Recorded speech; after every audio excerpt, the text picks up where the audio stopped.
What's up, guys? There go from SGN, and I'm trying out my new lighting system. So shout out to my girlfriend for buying me this actually a couple years ago, and we finally started putting it to use. There was one piece missing, but we've kind of just got around it. She found a way to get it to work regardless, and hopefully you guys are able to see me right now because I'm actually filming at a time of day where I would never be able to film before, and of course I need to kind of figure out how to get the lighting at its peak. I think that I might be a little bit off right now, but I have to kind of see how it looks in the final product. So it's going to be a little bit of a learning curve here in terms of where to put it and how exactly to work. I'm actually waiting for an SD card for a 4K camera she also got me for my birthday. So yeah, everything should be looking a lot better coming very, very soon. And it should be a lot easier to get this content out as well because I'm using my phone right now, which means I can't really look at stuff like I would like to do right now easily. So hopefully you guys are excited about that because I know I am. And the video today is going to be, as you can see from the title, about my predictions for the Champions League, starting in, of course, this month. It is September, of course. I'm going to talk about all the groups, give my predictions, who I think is going to get by, and who I think is going to finish first and second in each group. So, starting off with Group A, we have Club Brugge, Galatasaray, PSG, and Real Madrid. And of course, this one kind of just plays itself out. Like, I don't really think that Galatasaray and Club Brugge have what it takes to get past either PSG or Real Madrid, because that means they're going to have to get a decent amount of points against both of those teams. And I just don't think it's going to happen. They might get a point or two and kind of steal a result at home, but I don't think it's going to happen realistically. Real Madrid, I think they're off to a bad start to the season. I think they lost the first one, and I think maybe they won the second game. But neither, I don't think that either team is really going to have any difficulty here. I think that Real Madrid, as they go forward, are going to continue to get better. They're going to improve. They're going to find a system that really works. I think that Zidane, yes, he might not be quite as good as a lot of people thought because, of course, what he did was insane with that Real Madrid team, but he had Cristiano Ronaldo and he had a lot of these top players in their prime. Whereas right now, he's having to deal with them not quite being on that level and not quite being at their peak. So we'll see what happens there, but I think that Real Madrid have easily enough firepower to get themselves out of this group. Will they finish first? I'm actually going to go with them finishing second. I think that PSG with Mbappe, and if Neymar does come back to be a decent player and a decent, person that's going to at least give some effort on the pitch, then they're still going to be a very, very good team. And they have just a very good team all around. So I think that they are going to finish top of the group. Real Madrid is still struggling, so they might get a couple of difficult results here and there throughout the group stage, but they will have enough to finish second. Group B is a little bit more interesting in terms of maybe there could be a scare here, but not really. There's, of course, Bayern Munich, still a Red Star Belgrade, Olympiacos, and Tottenham. And Tottenham, I think, can definitely give Bayern Munich a run for their money, not for the top spot, but I just don't think they're going to be able to do so because Tottenham's biggest issue is in single matches, they can definitely beat anybody, but in the long run, they just don't have that consistency. And when it comes to knockout matches, then yes, they definitely can, but are they realistically going to finish top of the group? I don't think so. Because even last season, yes, they made it to the Champions League final, but they came very, very close to getting knocked out of the group stage against a team like Inter, who last year was far worse than they are this season. So I think that yes, they're going to get past the group stage, no problem, but they won't finish top of the group. I just think that's really in the cards. So Bayern Munich will finish top of this one. So Group C is Atalanta, Dinamo Zagreb, Manchester City, and Shakhtar Donetsk. This is a group that could potentially be a bit more open. Of course, City are going to finish top of the league, top of the group stage. There's just zero doubt there. This is going to be an easy group for City to get past. But Atalanta, they're a very dangerous team, so they could steal a result. And Shakhtar Donetsk are a team that could potentially steal the second spot from Atalanta. I definitely think Atalanta, in terms of the player they have, like Zapata, like Alejandro Gomez, they have some really, really good players in that team, so they should get the second spot. But Shakhtar Donetsk, if they can hit some good results, especially being in Ukraine and all that stuff, then there's a chance of them having that advantage playing in the winter in those areas. So they could potentially knock out Atalanta, but I just think that Atalanta is going to finish second in this group, and it shouldn't be too difficult for them, to be honest. Group D, there's Atletico Madrid, Leverkusen, Juventus, and Lokomotiv Moscow. So this is going to be a very, very, very interesting group and arguably the best one of the bunch because Atletico Madrid definitely are a good team. Losing Antoine Griezmann was a problem, but they replaced him with João Felix, who's a very, very good young striker. They replaced him. I think they spent like over 150 something like that million euros. So they spent a lot. They spent all that Griezmann money, and they did it pretty well. So they also spent their Rodri money, who went to City. So They lost some really good players, but I think they brought in some up and coming players that are going to be very, very good as well. So they're still going to be a very good team. And Juventus right now, I don't think they're going to be that great this season. Honestly, I could be wrong about that, and they could surprise me, but I just don't think they're going to be that great this season. We saw against Napoli defensively, they are leaking goals against a team like Napoli who isn't really that great. Like, listen, they're a good team. When they're on, they're on. But yesterday they were there just for an absolute shellacking, and they managed to blow basically, a 3-goal lead. But they were winning 2-0. Then of course, I think what was it? Was it a 3-game? Was it a 3?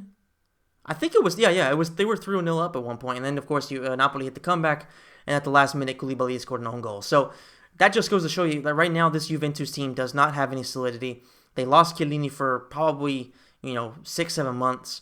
They don't have a good midfield at all this season. Defensively, yes, they have De Ligt and Bonucci, but De Ligt isn't looking that great, and it's going to take him a while to get in there. Bonucci's just not that great. Right back wise, they're fucked. Like Danilo, yes, he scored a goal, but Deschilio and Danilo are trash. And Deschilio actually got hurt too. Alexandro is good offensively, but defensively he's garbage. So realistically, apart from their offensive trio, which is just very dangerous, Douglas Costa, Cristiano Ronaldo, of course Mandzukic on the bench and Dybala on the bench are also very dangerous too.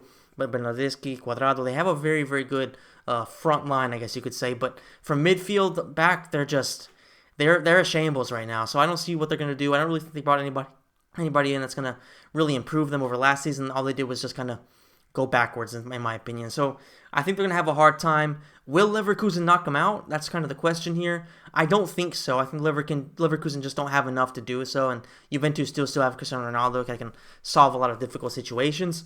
But I think that Leverkusen definitely could play spoiler here for a few matches, but I just think that it will be Atletico Madrid top of the group, Juventus second, and Leverkusen finishing, I think, within 1 or 2 points of Juventus. And, of course, Lokomotiv Moscow, they're not going to do shit.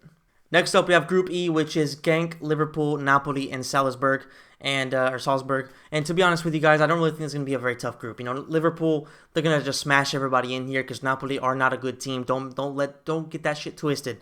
They have Koulibaly and Manolas, but those are their only 2 top players in their team. Other than that, offensively in midfield, they are very, very average. So Liverpool are going to punish the shit out of them. They might have a difficult time in Naples, but they're not going to have a difficult time finishing top of the group. Genk are a shit team. Salzburg are an okay team. There's just really nothing there. So it's going to be an easy first place for Liverpool, easy second place for Napoli, and of course an easy third place for Salzburg. So really nothing to talk about in this group. But Group F is definitely the most interesting. I think I mentioned that Juventus might be the best group, Group D, but I think this one actually takes the cake. You got Barcelona, Borussia Dortmund, Inter. Those are all 3 teams that could definitely surprise each other. Inter are a very, very good team this season in terms of what they could potentially do.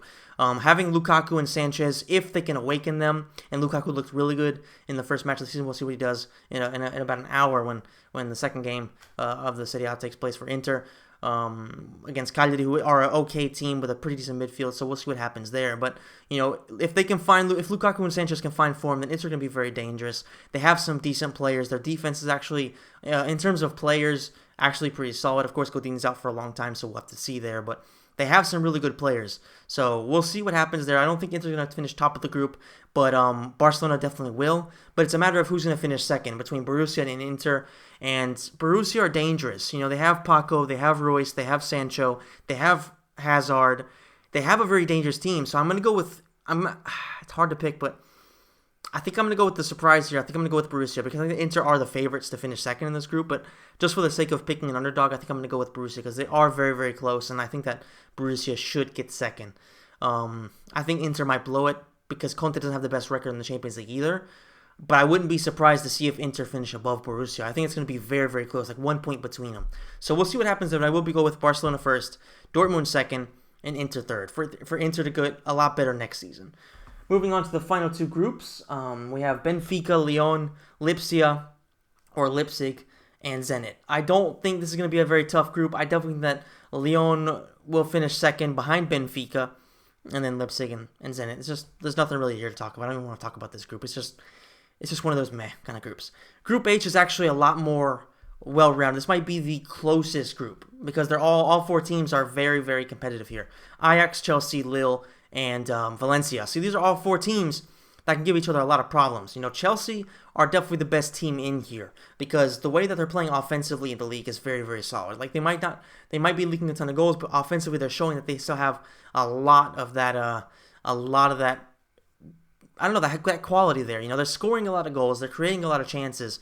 It's just that they're leaking too much in defense. So if they can kind of figure that out as you know as the Champions League kind of progresses, so towards October, they're going to be in for a chance of finishing top of this group. Ajax, they lost their two best players in De Ligt and De Jong. So they definitely took a big step backwards. They also lost Schoen. So they lost a few good players there. So I think the Ajax are going to take a big step backwards in terms of what they were last season.